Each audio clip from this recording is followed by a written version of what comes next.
Margaret Torres had served coffee to thousands of strangers in her 40 years working at the Silver Spoon Diner, a worn-down establishment on the corner of 5th and Maple Street.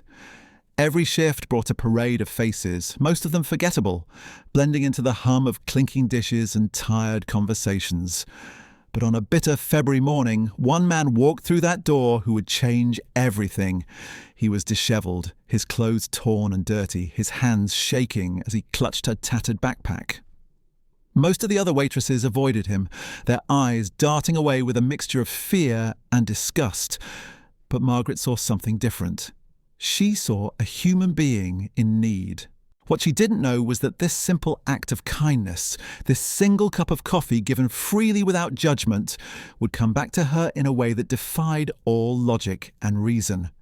25 years later, that same man would walk back through those doors, but this time he wouldn't be asking for charity. He would be offering her something that no amount of money could ever truly repay. This is the story of how one moment of compassion created a bond that transcended time, circumstance, and even blood itself. The fluorescent lights of the Silver Spoon Diner flickered with their usual unsteady rhythm, casting a pale, almost sickly glow over the scuffed linoleum floor. Margaret wiped down the counter for what felt like the 100th time that morning, her movements automatic, born from decades of repetition. At 62 years old, her hands were weathered and marked with the kind of lines that only come from a lifetime of hard work. Her hair, once a rich chestnut brown, was now streaked with silver, pulled back into a practical bun that had become her signature look. She had worked at this diner since she was 22, right after her husband died in a construction accident, leaving her alone with a newborn son and a mountain of medical debt. The diner had been her lifeline, her salvation, and her prison all at once. The morning rush had just ended, leaving behind a mess of crumpled napkins, half-eaten toast, and the lingering smell of burnt coffee. Margaret's feet ached in her worn sneakers, the kind of deep, persistent pain that had become her constant companion. She glanced at the clock above the register. It was just past 10 a.m., and the lull before the lunch crowd would give her a brief moment to catch her breath. Her co-worker, a younger woman named Linda who was always glued to her phone, was in the back complaining about her shift. Margaret didn't mind. She preferred the quiet anyway. It gave her time to think, to remember, to mourn the life that could have been. The bell above the door chimed, pulling her from her thoughts. A man stumbled in, and immediately the atmosphere in the diner shifted. He was tall but hunched over, his frame gaunt and skeletal. His clothes were filthy, a patchwork of stains and tears that spoke of nights spent on cold streets. His face was hidden beneath a mess of tangled hair and an unkempt beard. But his eyes, those eyes were what caught Margaret's attention. They were dark and haunted, filled with a desperation that she recognized all too well. She had seen that look in the mirror during the darkest days after her husband's death. The other customers, a handful of regulars nursing their coffee and reading newspapers, glanced up and then quickly looked away. One man near the window shifted uncomfortably and pulled his wallet closer. Linda poked her head out from the kitchen, took one look at the stranger, and disappeared back inside. Margaret could hear her whispering to the cook, their voices low and cautious.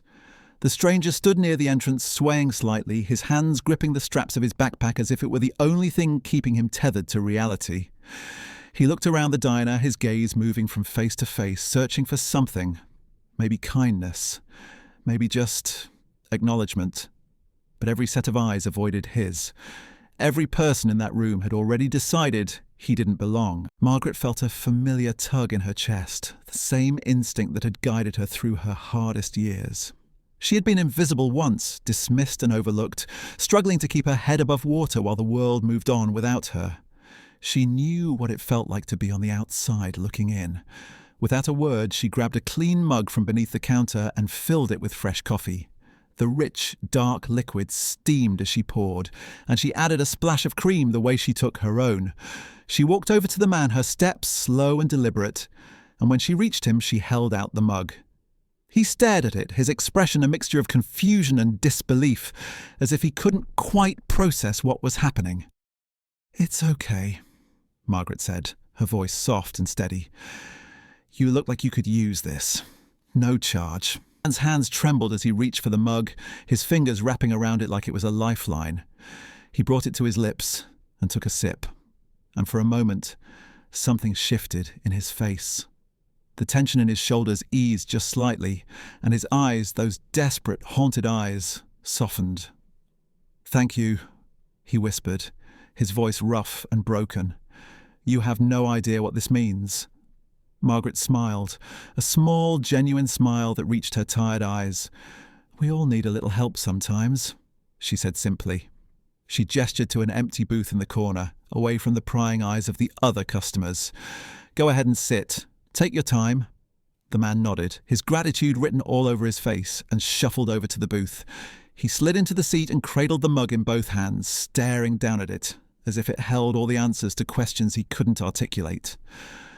Margaret watched him for a moment, her heart heavy with a mix of sadness and hope. She didn't know his story, didn't know where he had come from or where he was going. But in that moment, it didn't matter. What mattered was that he was seen, that he was treated like a human being, that someone had cared enough to give him something as simple as a cup of coffee. Linda emerged from the kitchen again, her expression skeptical. "You sure that was a good idea?" she asked, keeping her voice low. "He could be dangerous. You don't know what kind of person he is." Margaret turned to her, her gaze firm. "I know exactly what kind of person he is," she said. "He's someone who's hurting, and if a cup of coffee is all I can do to help, then that's what I'll do." Linda shrugged and went back to her phone, clearly unconvinced. Margaret returned to the counter, her mind already moving on to the tasks that filled her day. She didn't think much more about the man in the corner booth. She didn't expect anything in return. That wasn't why she had done it. But as the man sat there, sipping his coffee and feeling the warmth spread through his body, something profound was happening. For the first time in years, he felt a flicker of hope. This woman, this stranger, had given him more than just a drink. She had given him dignity. She had reminded him that he still mattered, that he was still worth something. And in that moment, he made a silent promise to himself. If he ever found his way out of the darkness, if he ever managed to rebuild his life, he would remember this moment. He would remember her. The hours passed and the lunch crowd began to trickle in. Margaret moved through the diner with practiced efficiency, taking orders, refilling drinks, clearing tables. The man in the corner booth stayed for a while, nursing his coffee, occasionally glancing up at her with an expression of quiet gratitude. Eventually, he stood up, left the empty mug on the table, and walked toward the door. As he passed Margaret, he stopped and looked at her, his eyes meeting hers for just a moment. "Thank you," he said again, his voice stronger this time. "I won't forget this." Margaret nodded, offering him another small smile. "Take care of yourself," she said. And just like that, he was gone, disappearing into the cold February morning. Margaret went back to work, wiping down the table where he had sat, collecting the mug, and moving on to the next customer. She didn't give the encounter much more thought. It was just another day, just another act of kindness, in a life full of them. She had no idea that this moment, this simple, unremarkable gesture, would echo forward through time in ways she could never have imagined. But for the man who walked out of that diner, everything had changed. That cup of coffee was a turning point, a spark that ignited something deep within him. It was the first step on a long and difficult journey, a journey that would take him from the streets to places he never dreamed possible. And 25 years later, when he walked back through those doors, he would carry with him the memory of that moment, the memory of a woman who saw him when no one else would, who gave him hope when he had none left. This is where our story truly begins, at the intersection of compassion and consequence, where a single act of kindness set in motion a chain of events that would challenge everything Margaret thought she knew about her life, her past, and the son she lost so many years ago. The man's name was Daniel Crane, though Margaret never learned it that day. As he stepped out into the biting February wind, he pulled his threadbare jacket tighter around his shoulders and turned left down Maple Street. The coffee had warmed him, yes, but it had done something more profound. It had reminded him that humanity still existed, in a world that had shown him nothing but cruelty for the past 3 years. He had been a different person once. A man with a promising career as an architect, a small apartment in the city, and a future that seemed bright and certain. But addiction had a way of stripping everything away, layer by layer, until all that remained was the desperate need for the next fix and the empty spaces where a life used to be. That morning something had broken inside him, or perhaps something had finally started to heal. As he walked through the streets, the taste of that coffee still lingering on his tongue, Daniel made a decision. He was tired of being a ghost, tired of watching his own life slip through his fingers like sand. The woman in the diner had treated him like a person, not a problem. She had looked at him and seen something worth saving. Maybe, just maybe, he could see it too. The road to recovery was neither quick nor easy. Daniel checked himself into a state-run rehabilitation facility that same afternoon, using the last shred of willpower he possessed. The first weeks were agony, his body rebelling against the absence of the substances it had come to depend on. But every time he wanted to quit, every time the pain became unbearable, he thought of that diner and the woman who had shown him kindness without expecting anything in return. He didn't even know her name, but her face had become a symbol in his mind, a reminder that somewhere in the world there were still people who cared. Months turned into years. Daniel rebuilt his life piece by piece, starting with the smallest of steps. He got a job washing dishes at a restaurant, then moved up to prep cook. He attended support group meetings every week, standing up in front of strangers and speaking the truth about his failures and his hopes. He reconnected with his sister, who had given up on him years ago, and slowly, painfully, earned back her trust. He saved every dollar he could, sleeping in shelters and cheap motels, denying himself even the smallest luxuries. And through it all, he carried the memory of that coffee, that moment of grace, like a talisman. 5 years after that February morning, Daniel enrolled in night classes at a community college, determined to finish the degree he had abandoned a decade earlier. He was older than most of his classmates, his hands rough from years of manual labour, but he attacked his studies with a ferocity born from lost time. He graduated with honours and found work at a small architectural firm, starting at the bottom but climbing steadily. His designs were innovative, blending form and function in ways that caught the attention of larger companies. Within 10 years, he had his own firm, and within 15, he was being featured in industry magazines as one of the most promising architects of his generation. But success, no matter how sweet, never erased the past. Daniel often thought about the woman in the diner, wondering if she was still there, still serving coffee to strangers with that same quiet kindness. He thought about finding her, about walking back through those doors and telling her what her simple act had meant. But fear held him back. What if she didn't remember him? What if she did remember and was disappointed by the man he had been? What if his gratitude felt hollow after so many years? So he buried the urge and focused on building his empire, telling himself that one day, when the time was right, he would return. That day came 25 years after their first encounter on another cold February morning. Daniel, now 50 years old and worth more than he had ever dreamed possible, stood across the street from the Silver Spoon Diner. The building looked almost exactly as he remembered it, though the paint was more faded and the sign above the door flickered in a way that suggested it was on its last legs. His heart pounded in his chest, a mixture of anticipation and dread. He had rehearsed this moment in his mind 1,000 times, but now that it was here, he felt like that broken man again, trembling and uncertain. He crossed the street and pushed open the door. The bell chimed, the same sound that had greeted him all those years ago. The interior was unchanged. The same scuffed floors, the same faded booths, the same smell of coffee and grease that seemed baked into the walls. And there, behind the counter, was Margaret. She was older now, her hair completely silver, her movements slower, but her eyes, those warm, compassionate eyes, were the same. She looked up as he entered, offering him the same polite smile she gave every customer. Daniel approached the counter, his throat tight. He wasn't sure how to begin, how to explain who he was and why he had come. For a moment he just stood there, and Margaret's smile faltered slightly, a flicker of confusion crossing her face. "Can I help you?" she asked, her voice still gentle, still kind. He took a deep breath. "You don't remember me," he said, his voice steady despite the storm of emotions inside him. "But 25 years ago you gave me a cup of coffee. I was in a bad place, and you treated me like I mattered. You have no idea what that did for me." Margaret's eyes widened, and she studied his face more closely.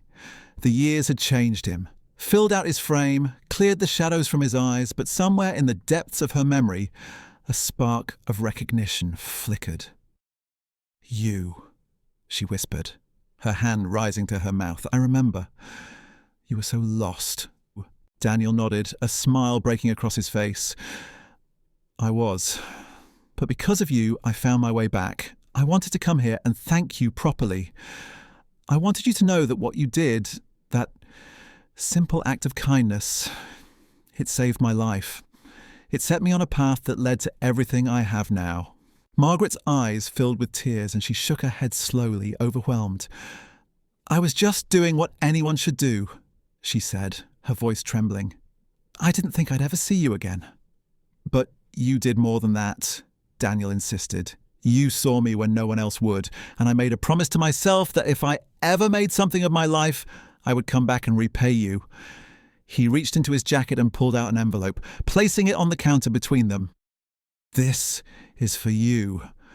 Margaret stared at the envelope, her hands shaking as she picked it up.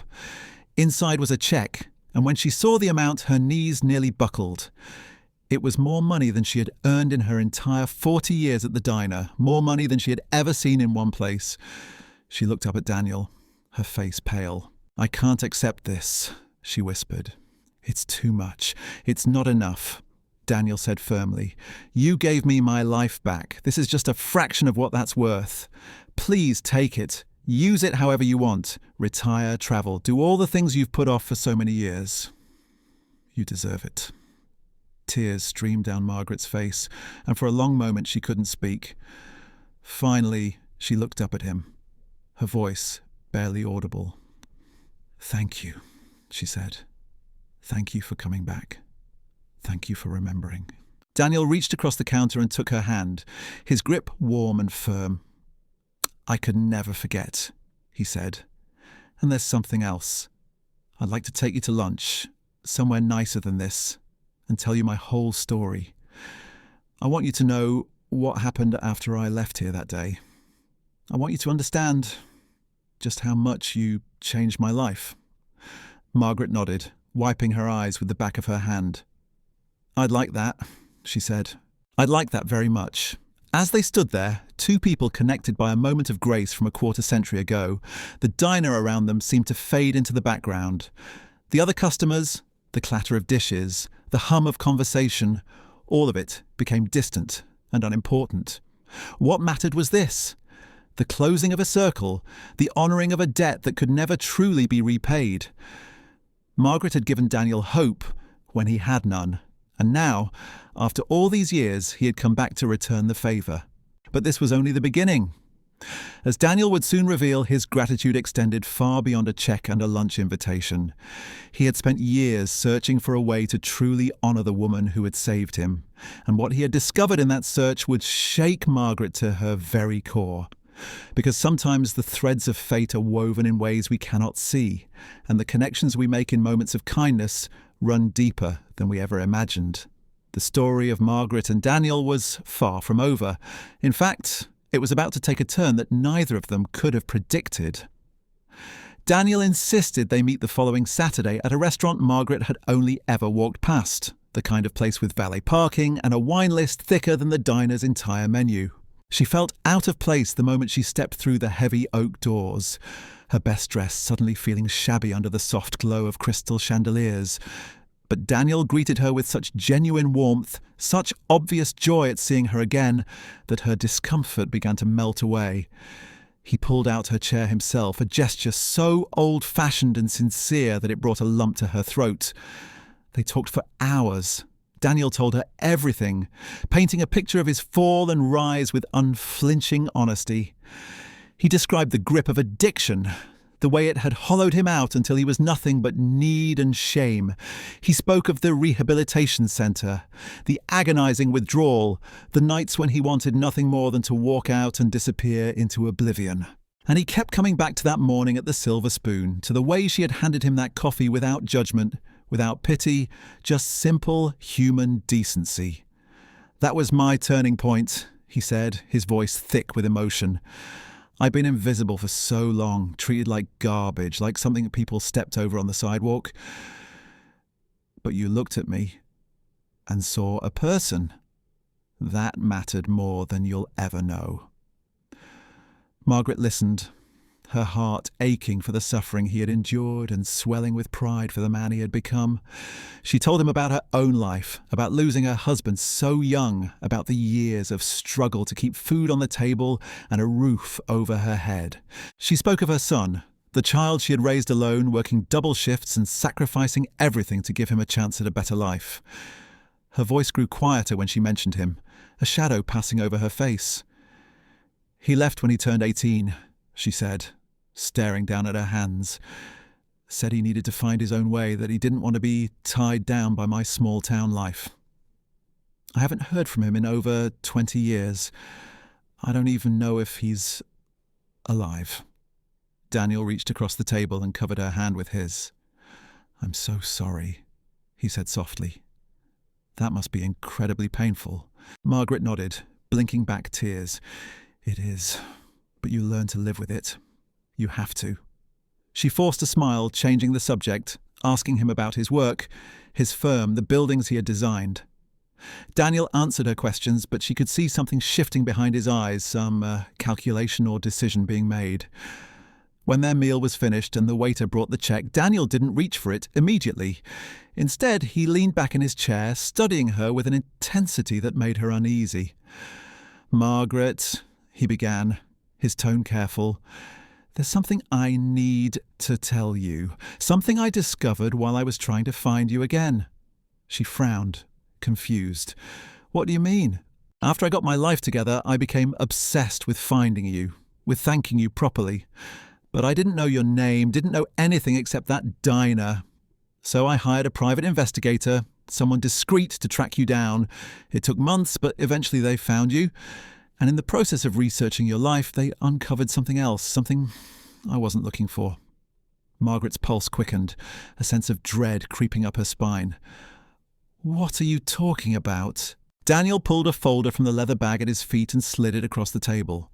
Inside were documents, official-looking papers with seals and signatures. Margaret opened it with trembling hands, her eyes scanning the pages. There were birth certificates, adoption records, hospital documents, all centred around a date she knew by heart, the day her son was born. But there was something else, something that didn't make sense.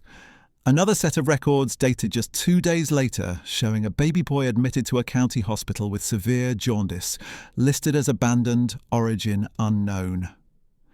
"I don't understand," she whispered, her voice shaking. "What is this?" Daniel's expression was grave, almost pained. "Margaret, the investigator found a discrepancy in your son's records. The hospital where you gave birth had a fire in their records room about 6 months after he was born. A lot of documents were destroyed, and in the chaos of rebuilding those files, mistakes were made. Your son's birth certificate was mixed up with another child's, a baby who was abandoned at that same hospital around the same time." Margaret's hands went numb, the papers slipping from her fingers. "What are you saying?" "I'm saying there's a possibility, a strong possibility, that the child you raised for 18 years wasn't biologically yours." The investigator cross-referenced blood types, medical records, everything they could find. "The boy you called your son, the one who left and never came back, he was given to you by mistake. The hospital mixed up 2 infants during the record-keeping disaster. Your biological son, the baby you actually gave birth to, was listed as abandoned and placed into the foster system." The room seemed to tilt, the elegant restaurant blurring around her. Margaret's mind reeled, unable to process what she was hearing. "That can't be true," she said, her voice barely a whisper. "I raised him. I held him. He was mine." "I know how insane this sounds," Daniel said gently, but the evidence is solid. The investigator tracked down the other child, the one listed as abandoned. They found medical records, DNA samples from old hospital archives. Margaret, I had my own DNA tested against those samples. He paused, his eyes glistening with unshed tears. I'm your son.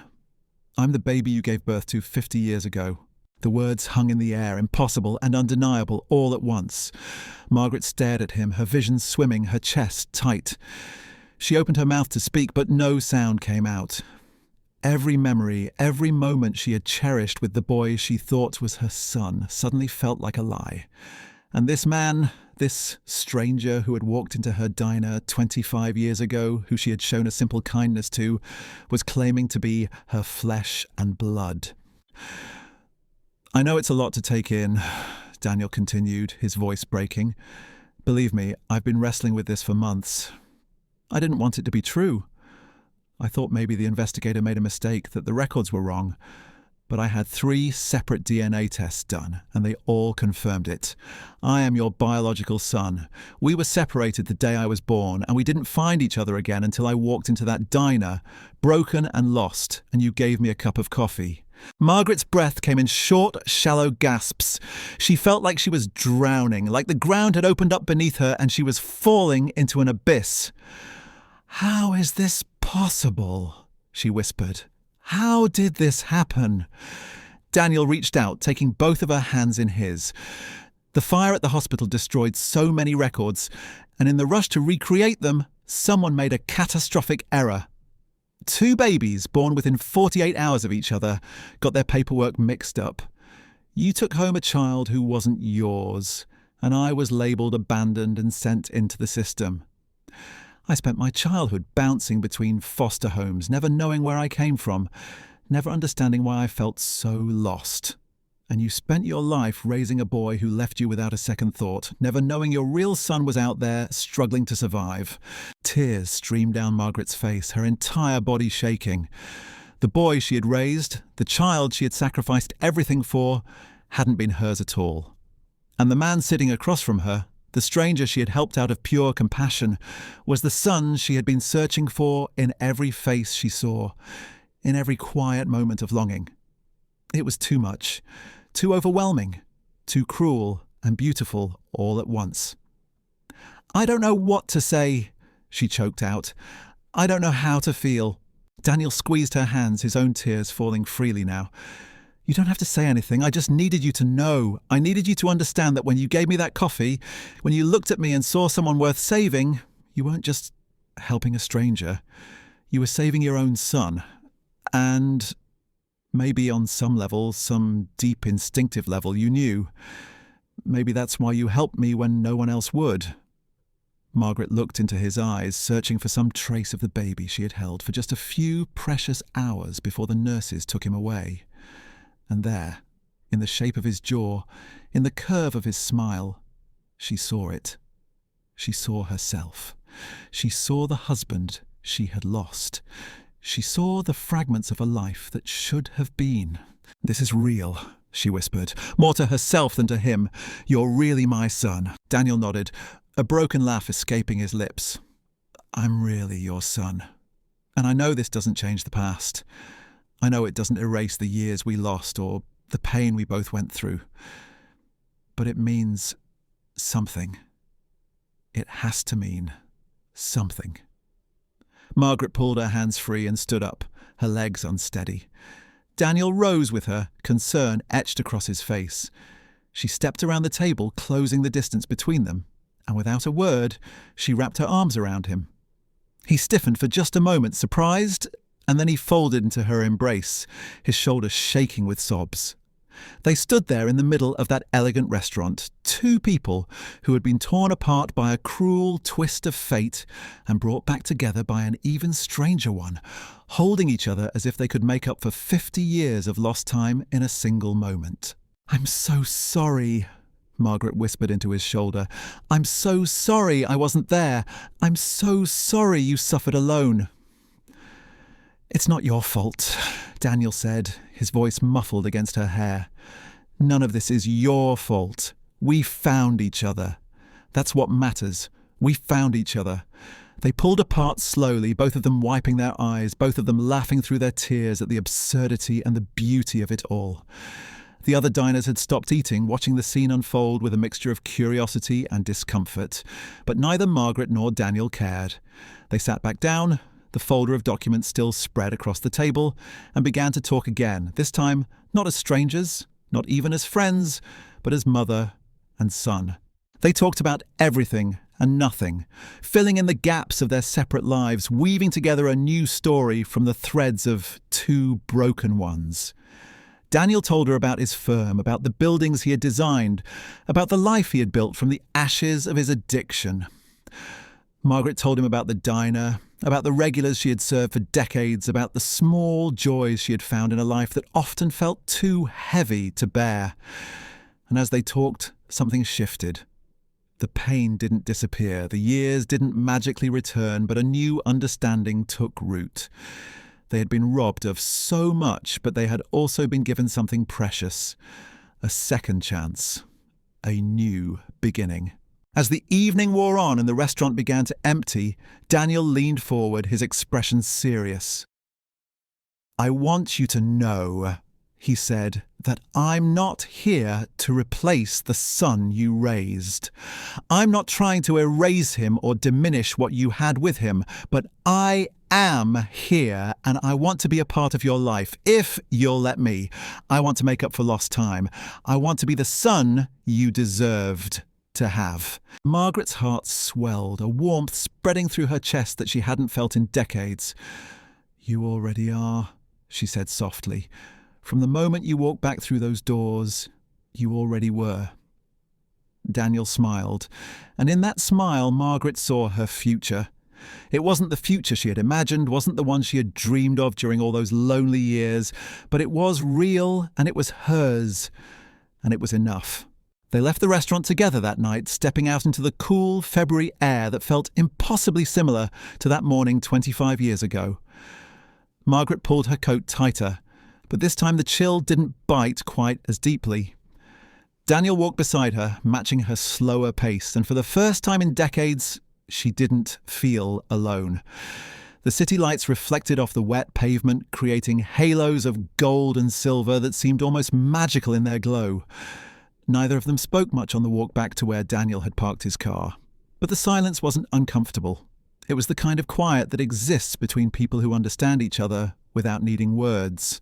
When they reached his vehicle, a sleek black sedan that probably cost more than Margaret had earned in 5 years, Daniel turned to her with an expression that was both hopeful and nervous.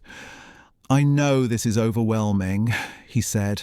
"I know you need time to process everything, but I'd like to see you again. Soon. Maybe we could have dinner at your place, something simple. I want to know more about your life, about who you are beyond that diner." Margaret felt a flutter of anxiety. Her apartment was small, cramped, filled with furniture that had seen better days and walls that needed painting. It was nothing like the world Daniel clearly inhabited now. But when she looked into his eyes, she saw no judgment, only genuine desire to connect. "I'd like that," she said, her voice steadier than she felt. "How about next Sunday? I'll make a proper meal, nothing fancy, just home cooking." Daniel's face lit up. "That sounds perfect." He pulled out his phone and they exchanged numbers, a simple act that felt monumental.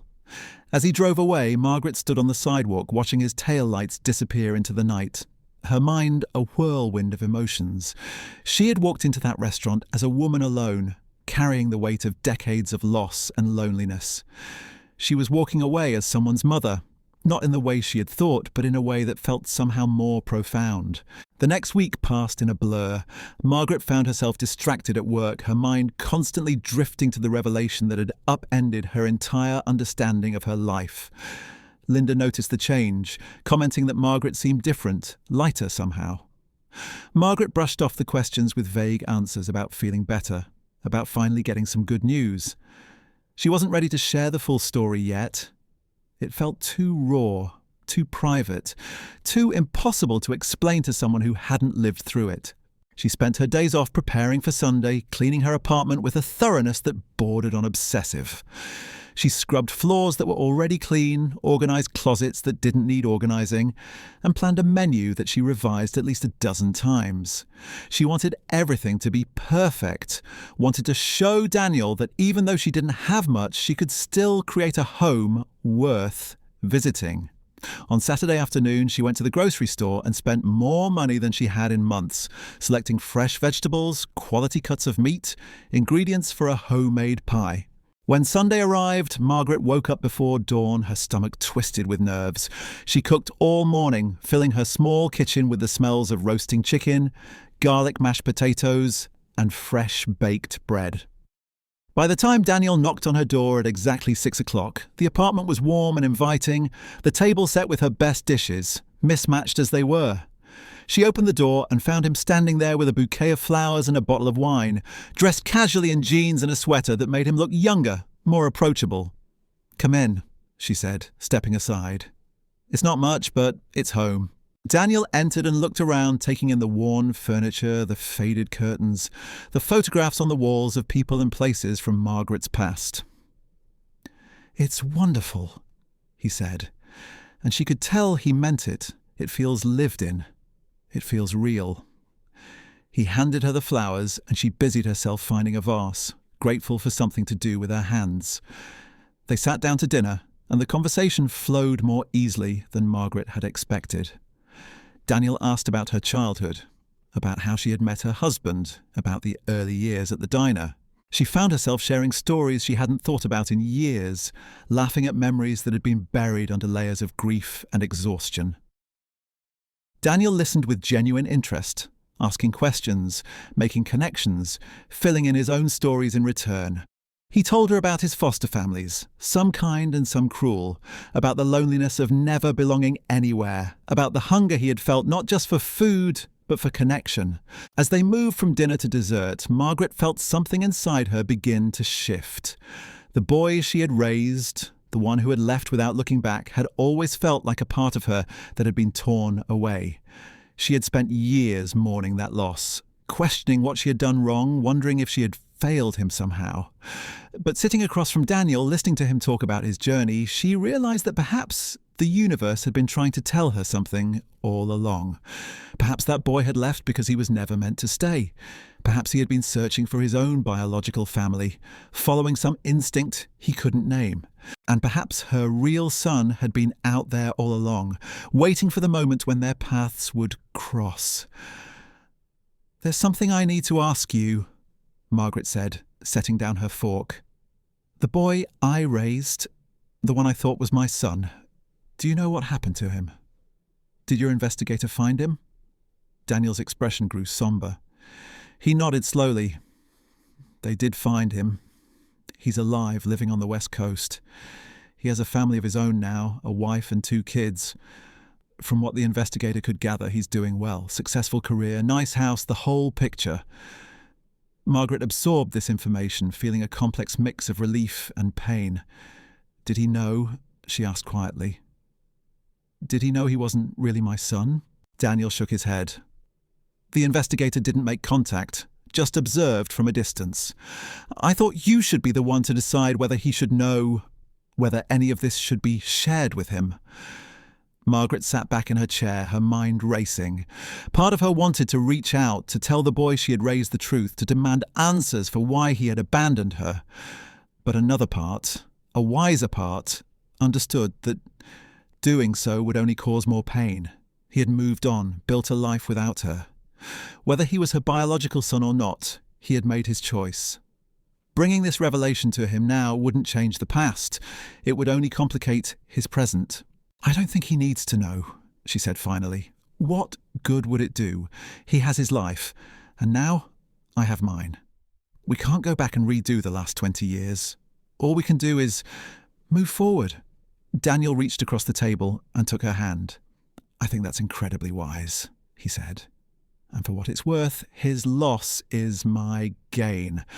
I get to have you in my life now. I get to know the woman who brought me into this world and then saved me when I needed it most." Tears pricked Margaret's eyes, but she smiled through them. "I still can't quite believe this is real," she admitted. It feels like something out of a movie, too perfect to be true. It's real, Daniel assured her. And I promise you, I'm not going anywhere. I want to be here for you, to help you, to make up for all the years we lost. Over the following months, Daniel proved true to his word. He visited Margaret every week, sometimes more, integrating himself into her life with a gentleness that never felt intrusive. He insisted on helping her financially, paying off the mortgage on her small apartment so she would never have to worry about losing her home. He took her to doctor's appointments, ensuring she received the best medical care, addressing health issues she had been ignoring for years because she couldn't afford treatment. He invited her to his firm's events, introducing her to his colleagues and friends as his mother, the pride in his voice unmistakable. Margaret, for her part, found herself blooming in ways she hadn't thought possible at her age. The constant worry that had defined her existence began to ease. She still worked at the diner, but now it was by choice rather than necessity. She enjoyed the routine, the familiar faces, the simple satisfaction of serving a good meal. But she also had something to look forward to, someone who cared about her, someone who wanted to hear about her day. Daniel started a foundation in her honour, an organisation dedicated to helping homeless individuals get back on their feet. He named it the Margaret Torres Second Chance Foundation, and he poured resources into it, funding rehabilitation programmes, job training and housing assistance. When he told her about it, Margaret wept, overwhelmed by the gesture. "You're taking what I gave you and multiplying it 1,000-fold, she said. "You're helping so many people who are where you once were. I learned from the best," Daniel replied. "You taught me that one act of kindness can change everything. I'm just trying to pass that lesson on." The foundation's launch event was held at a prestigious hotel downtown, attended by city officials, business leaders, and community activists. Margaret stood beside Daniel on the stage, uncomfortable in the formal dress he had bought her, but glowing with pride as he told their story to the assembled crowd. He spoke about the morning he had walked into the Silver Spoon diner, about the woman who had seen past his brokenness to the human being underneath, about how that single cup of coffee had been the catalyst for everything that followed. And then he revealed the truth, the incredible twist of fate that had brought them together not once, but twice. First as strangers, and then as family. The audience was spellbound, many wiping away tears as Daniel described the mix-up at the hospital, the decades of separation, and the unlikely reunion. When he finished, the room erupted in applause, a standing ovation that seemed to go on forever. Margaret felt herself blushing, unused to such attention, but Daniel pulled her close and whispered in her ear, "This is your night too. You deserve this recognition. You deserve to be celebrated." In the months that followed, Margaret's life transformed in ways both big and small. Daniel helped her retire from the diner, though she still stopped by occasionally to visit with the regulars who had become like family over the years. He took her on a trip to Europe, something she had dreamed about her entire life but never thought would happen. They walked through the streets of Paris, stood before the ancient ruins of Rome, watched the sunset over the canals of Venice. Margaret felt like a young woman again, seeing the world through fresh eyes, experiencing joy she had long ago resigned herself to missing. But perhaps the most profound change was the simple fact that she was no longer alone. Daniel called her every day, sometimes just to chat about nothing in particular, sometimes to ask her advice on a problem he was facing. He invited her to his home for holidays, including her in his circle of friends, making sure she knew she was valued and loved. And Margaret, who had spent so many years giving to others without receiving much in return, learned to accept this love, to believe that she was worthy of it. One evening, as they sat together on Daniel's balcony watching the city lights twinkle below, Margaret turned to him with a question that had been nagging at her. "Do you ever wonder what your life would have been like if the hospital hadn't made that mistake? If you had been raised by me instead of going into foster care?" Daniel was quiet for a long moment, considering. "I do wonder," he admitted. "I wonder if I would have struggled less, if I would have felt more secure, more loved, more. But then I think about the path I took, the things I learned from hitting rock bottom and clawing my way back up. I think about the empathy I gained from suffering, the determination I developed from having nothing. And I realise that as painful as it was, It made me who I am.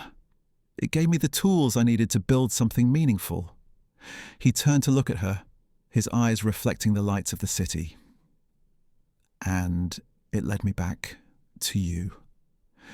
Maybe not in the way either of us would have chosen, but in a way that feels right. You saved me twice, Mom. Once when you gave me life, and once when you gave me hope. I can't regret the journey that brought me to this moment. Margaret felt her throat tighten with emotion. I don't regret it either, she said softly. I regret the pain you went through, the years we lost, but I don't regret where we are now. I don't regret knowing you, loving you, being a part of your life. They sat in comfortable silence after that, watching the world move below them. Two people who had been lost and then found, broken and then made whole. The story that had begun with a simple cup of coffee had evolved into something neither of them could have predicted, a testament to the power of compassion and the strange, inexplicable ways that fate weaves lives together. Margaret Torres had spent 40 years believing she understood the shape of her life, the boundaries of her story, the limits of what was possible. She had accepted that some losses were permanent, that some questions would never be answered, that some wounds would simply have to be carried until the end. But on that February morning when she handed a cup of coffee to a desperate stranger, she unknowingly set in motion a chain of events that would rewrite everything she thought she knew about family, fate, and the enduring power of a single compassionate act. The truth is, we never really know the full impact of our kindness. We can't see the ripples spreading outward from one small gesture, can't predict how a moment of humanity might echo forward through the years. Margaret didn't give that coffee expecting anything in return. She gave it because she saw someone suffering and had the courage to care when everyone else looked away. That purity of intention, that simple recognition of shared humanity, became the foundation for a miracle that defied logic and probability. And Daniel Crane walked out of the Silver Spoon Diner that day carrying more than warmth in his belly. He carried hope, dignity, and the knowledge that he still mattered to someone. That knowledge sustained him through the brutal work of rebuilding his life from nothing, through every moment when giving up seemed easier than going on. And when he finally succeeded, when he climbed from the streets to boardrooms, he never forgot the woman who had seen him when he was invisible to everyone else. Their reunion, already extraordinary, became something transcendent when they discovered the truth hidden in old hospital records and faded documents. The stranger Margaret had helped wasn't just a random person she'd shown compassion to. He was the son she had lost the day he was born, the child torn from her arms by bureaucratic chaos and clerical error, the missing piece of her heart she had mourned for 50 years, and the boy she had raised, the one she had sacrificed everything for, had never been hers at all. It was a revelation so staggering, so impossibly cruel and beautiful, that it seemed like something a novelist might dream up. But it was real, documented in blood tests and birth records, undeniable in the shape of Daniel's smile and the colour of his eyes. This story reminds us that the universe operates on principles we don't fully understand, that invisible threads connect us in ways we can't perceive until the pattern is revealed. Margaret's act of kindness created a debt that took 25 years to repay. But when payment came, it brought not just financial security, but the return of something infinitely more valuable. She got her son back. Not in the way she expected, not through the conventional channels of birth and raising and watching grow, but through a path so winding and improbable that it could only be described as miraculous. The Margaret Torres Second Chance Foundation continues its work today, helping thousands of people find their way back from the darkness that once consumed Daniel. Every person they assist, every life they transform, traces its origin back to that February morning, to a tired waitress who chose compassion over convenience, humanity over fear. The ripples keep spreading, touching lives that will never know the name Margaret Torres, but will benefit from the legacy of her simple, profound choice to care. If you take anything from this story, let it be this: your kindness matters more than you know. The The stranger you help today might be the person who changes your life tomorrow. The small gesture you make without expectation might set in motion events that reshape destinies. We are all connected in ways we can't see, bound together by invisible threads of compassion and consequence. And sometimes, when we reach out to help another human being, we discover that we're actually reaching toward ourselves, toward our own healing, toward the reunion we didn't know we needed. Margaret Torres gave a cup of coffee to a stranger. 25 years later, that stranger returned as her millionaire son. But the real miracle wasn't the money or the success or even the biological connection. The real miracle was the proof that love, in its purest form, always finds a way home.